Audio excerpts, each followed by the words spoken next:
Words cannot well express how glad I am to see you return to us hale and whole. Needless to say, I am most eager to hear your account of that which occurred in Curthis, assuming you're ready to speak of it. Excellent. I shall summon the others at once.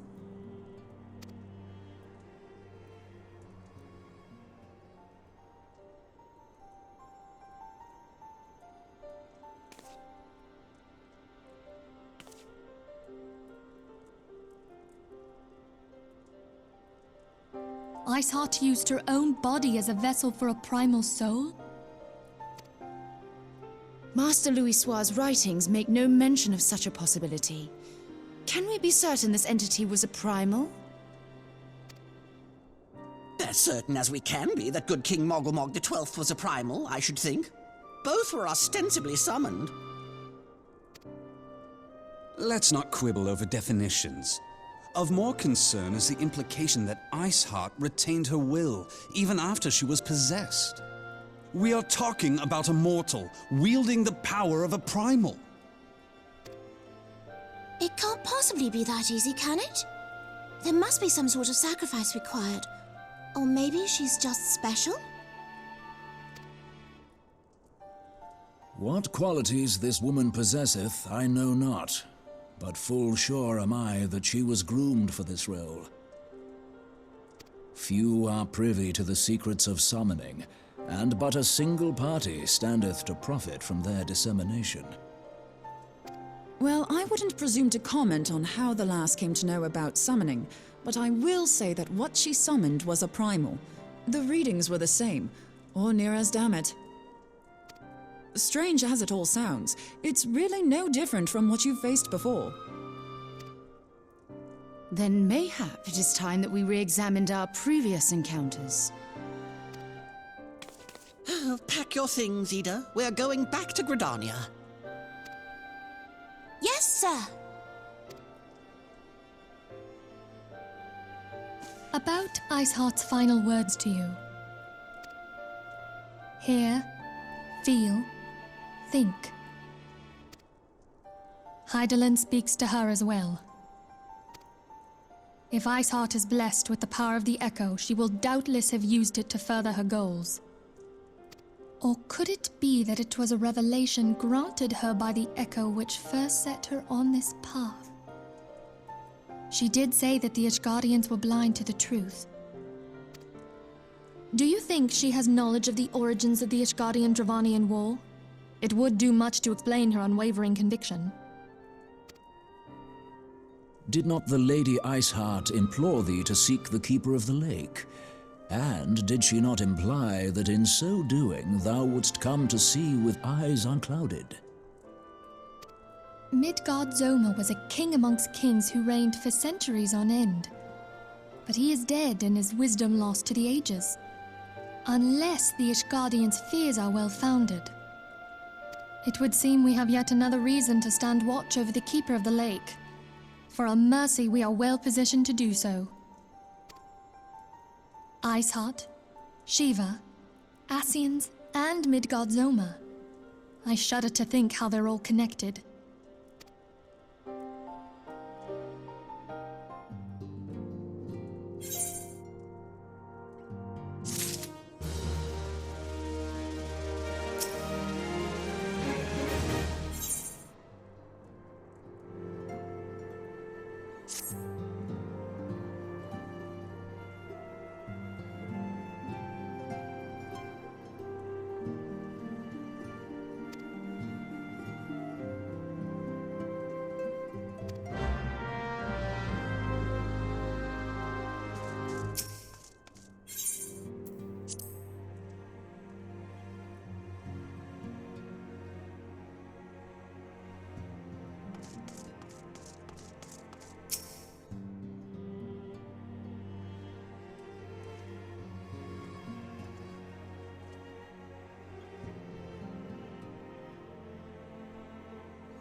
I've heard.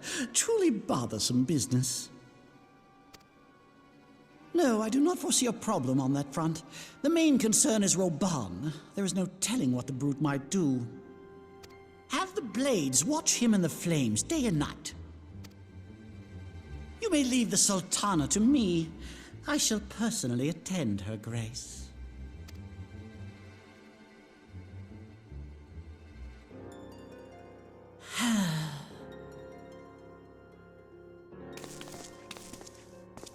Sever one of the East Aldenard trade routes.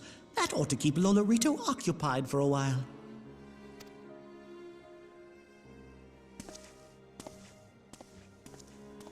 Nanamo Ulnamo. For my sake, pray be a good little Sultana to the last.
Welcome back, my friend.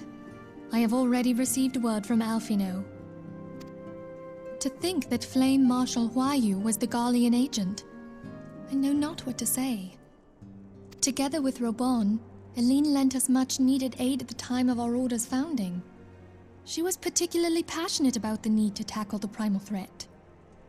When we discussed the subject, her eyes fairly shone with determination. Whatever else she may have been, I choose to believe that it was her true self with whom I spoke then. But now is not the time to dwell on such matters. I have an important announcement to make regarding our effort to defeat the Ascians. We shall begin as soon as everyone is assembled.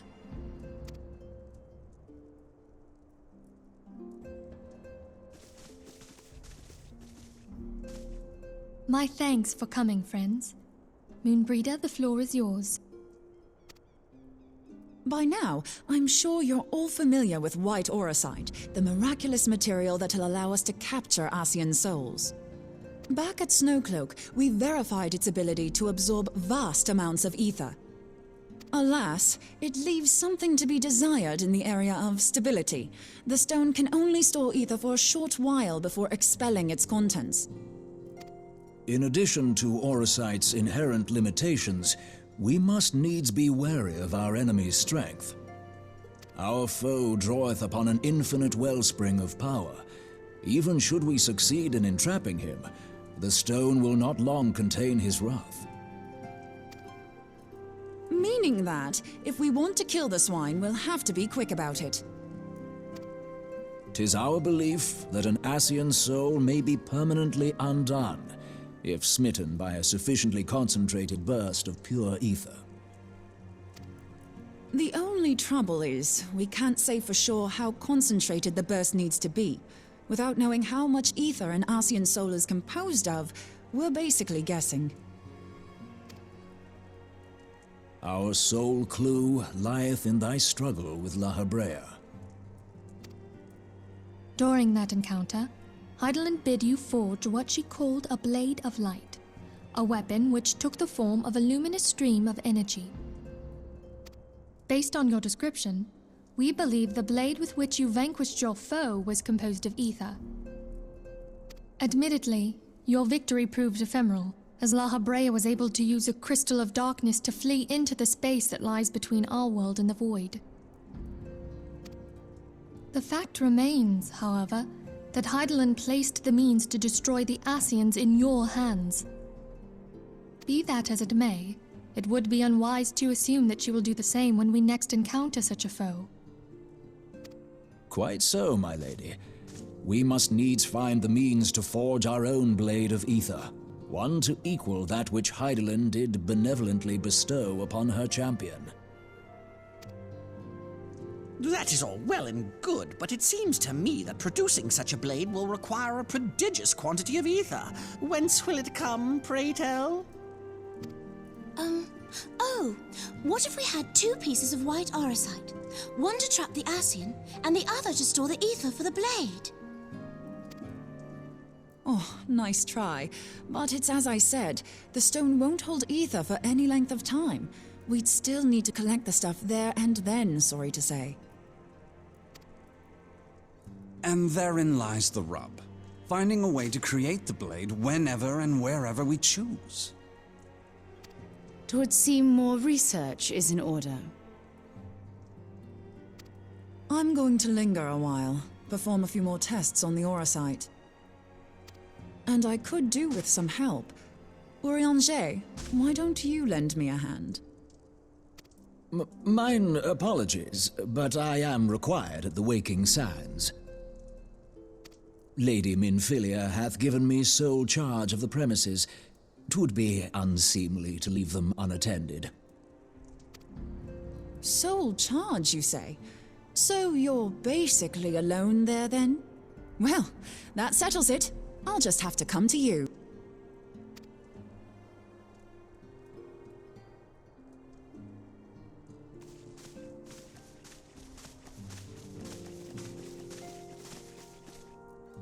While you were afield, word arrived from the Sharlayan motherland.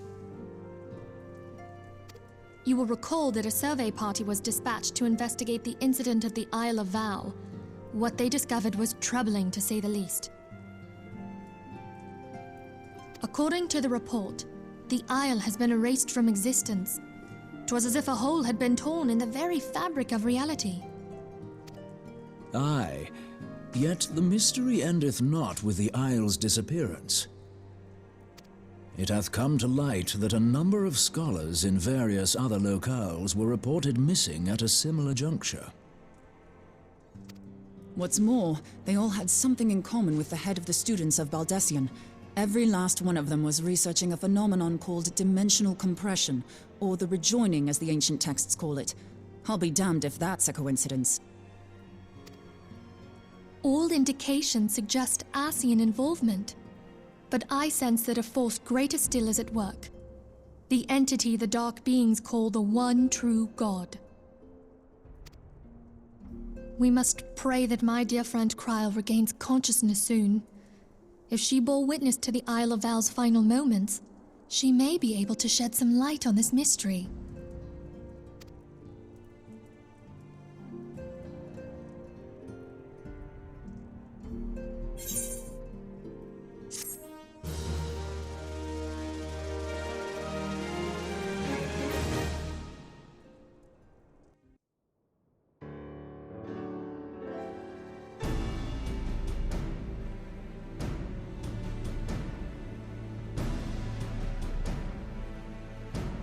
Following the calamity, the forces of the 14th Imperial Legion entrenched themselves in strategic locations across Eorzea. So swiftly did they accomplish this, it was suspected that they had received help. To think that it came from Huayu, my right hand. There is more. We have reason to believe that Huayu didn't deal exclusively with the 14th. She also answered to a higher authority in Garlemald. But this higher authority could not have been the Emperor. By consenting to the media project, Solus Zos Galvus showed himself to be more concerned about preventing the spread of primal influence than claiming Eorzea for the Empire. He would happily have seen the lot reduced to ash. We believe a number of high-ranking figures within the royal household were against the decision, but that they knew better than to oppose the Emperor openly. Of course, this didn't prevent them from making clandestine provisions, in which Huayu played a part. Alas, these provisions did not prevent Dalamud from falling, and the ensuing chaos changed the face of the realm forever. Yet Eorzea survived. To all intents and purposes, the Meteor Project had failed, and the Empire was left to rue its lack of a decisive means to eliminate the primals. Until, that is, it stumbled upon the Ultima weapon. Even before the accursed thing was dug up, it seemed to me the 14th had the might to overwhelm our weakened armies. Yet they chose to hide behind their walls. Why? The Black Wolf was wary of making the denizens of Eorzea desperate, lest more primals emerged to bleed the land. The discovery of the Ultima weapon, however, emboldened him to resume his war of conquest in earnest. But there was one in Garlemald who believed that Van Belsar's actions were premature. One who stood higher in the Imperial Army's chain of command. He ordered the Legatus to halt his advance, only to find that the Black Wolf had slipped its leash, and that the 14th now acted alone. In a bid to bring Van Belsar to heel, he used the agent he had planted in Ul'dah prior to the Calamity to undermine the Legion's efforts.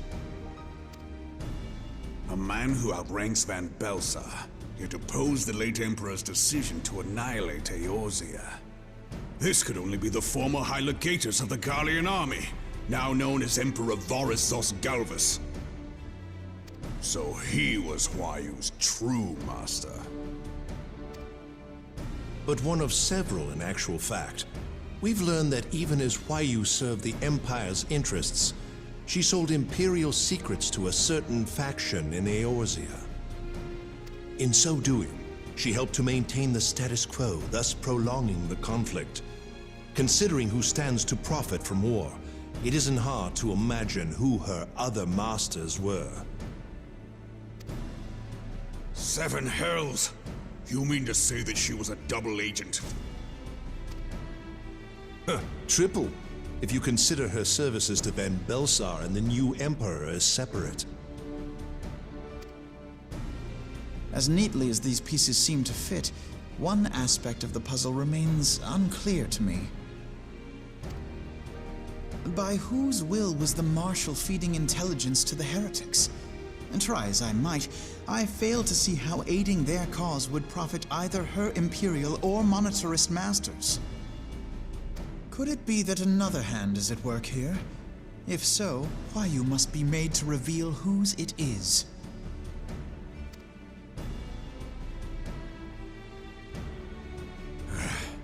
Not only have I lost a trusted friend, now I must interrogate her as a stranger. Not a pleasant task, I grant you, but a necessary one. Unless we weed out the ivy, root, stalk, and stem, it will simply grow back. I know that full well. Those closest to Huayu have already been detained, and I will question them alongside her. General, pray keep in mind that there may be unwitting abettors among them. All will be treated fairly. On that you have my word. Those who are innocent have no cause to fear. You have ever been a friend of truth, General. I hope the unpleasant task of weeding out falsehood will not detain you too long. Though it be for the sake of Eorzea, doubting one's comrades is poison to the soul. And with that, I take my leave.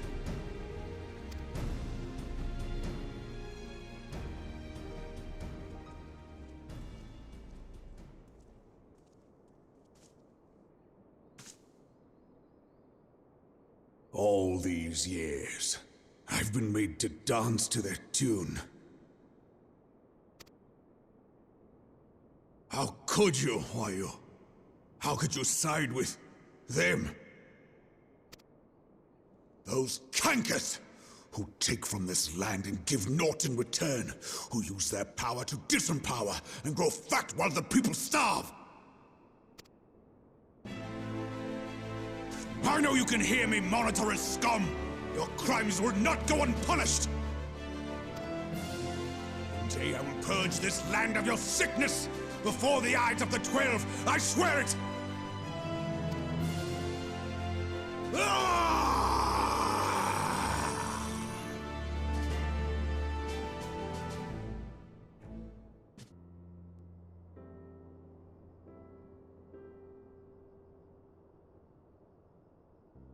I shall have no further need of you this day.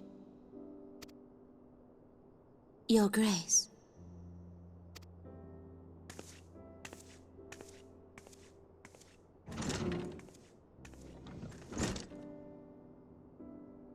I fear that not even mine own chambers shall remain private for long. Has the situation grown so grim?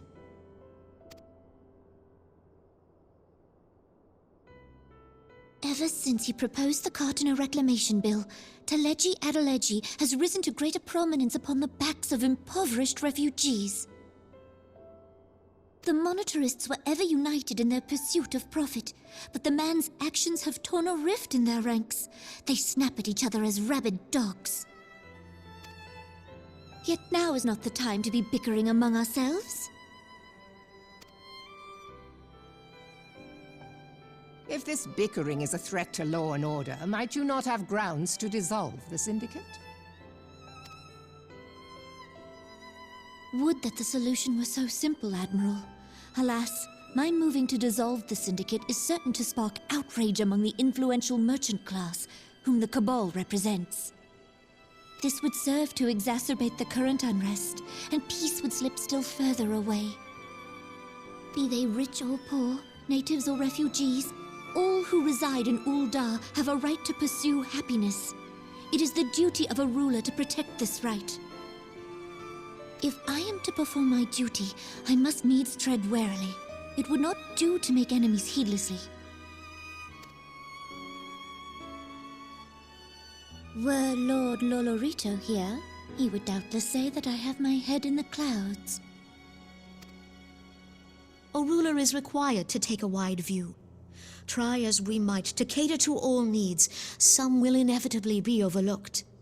As such, there shall ever be citizens who feel aggrieved. It cannot be helped. But as you have informed us, the monetarists take no view but their own. They hunger for power while the masses starve. In the absence of a common cause, it seems beyond any one individual to make Ul'dah whole. And the presence of a Garlean agent within the Immortal Flames only makes matters worse. Even accounting for Ul'dah's historic reliance upon mercenaries, such a grievous breach of security is unprecedented. I fear this business will provide the monetarists with a rod to beat Rauban.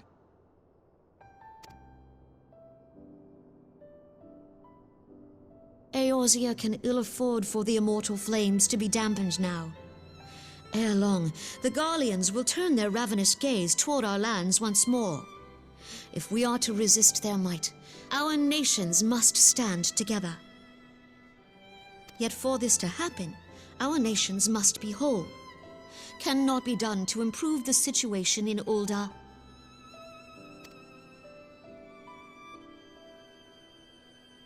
The true wealth of Ul'dah lies in the health, happiness, and hopes of her citizens. Alas, the citizens shall never know these things, so long as their lives are ruled by the ambitions of the few. The monetarists claim to represent the best interests of the people, but in sooth they desire only to manipulate them for their own selfish ends. For the government to serve the people, it must be formed of the people. For Ul'dah to move forward, it is not only the Syndicate that must be dissolved.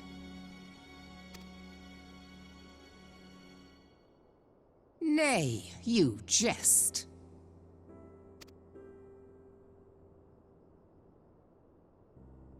My friends, it was for no other reason than to make known to you mine intent that I requested your presence here. When I make my declaration to the people, chaos shall inevitably ensue. As the last monarch in the line of Ul, I make unto you this request.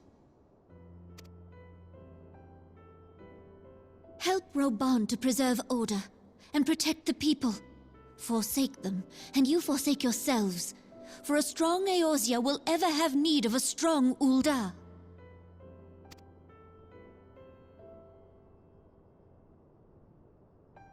Your Grace, are you certain of this?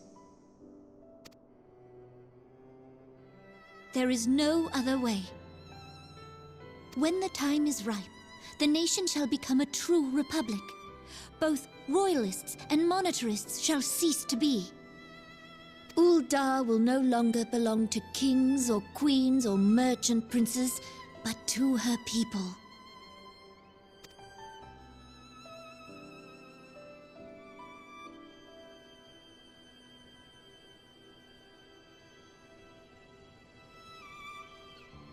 Roban, forgive me for casting aside all that you have toiled for in my name.